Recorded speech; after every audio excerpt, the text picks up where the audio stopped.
In the realm of Greek mythology, there existed a curse so dreadful, a punishment so cruel, that it could transform a woman into a terrifying monster, a creature whose very gaze could turn men to stone. This was no ordinary curse, it was the curse of Medusa.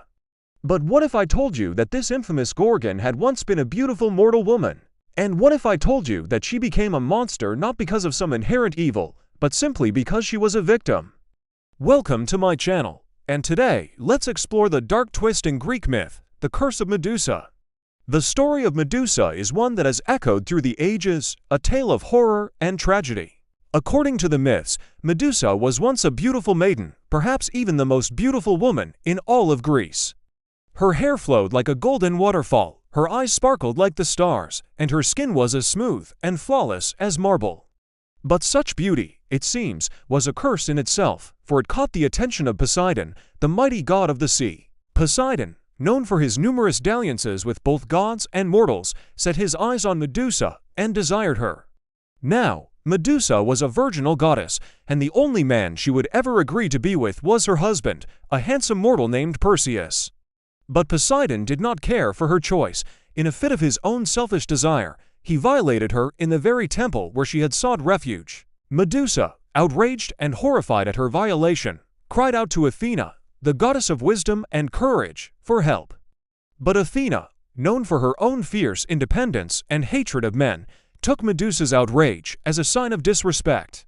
You see, Athena had a special attachment to the maiden, having taken her in after she was born and raised her as her own.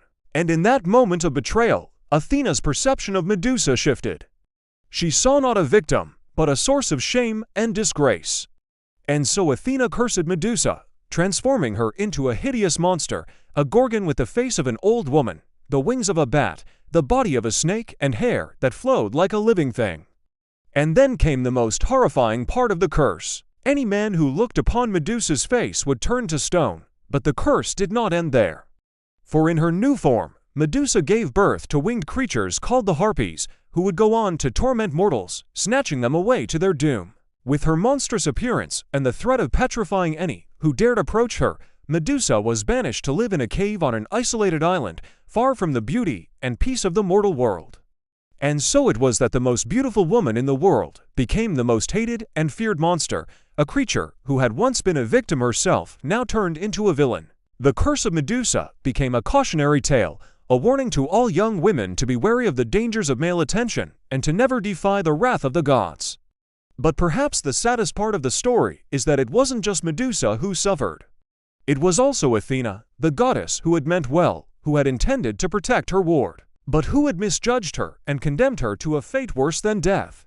For Athena realized too late that Medusa was not to blame for what had happened. She was a victim, not a villain. And the curse that Athena had placed upon her was nothing but a reflection of her own biases and fears. So remember the tale of Medusa, the beautiful woman who became a feared monster, not because she was evil, but because she was a victim. May it serve as a reminder to us all that even in the darkest of times, we must remain true to ourselves, and that even the greatest heroes can sometimes be flawed.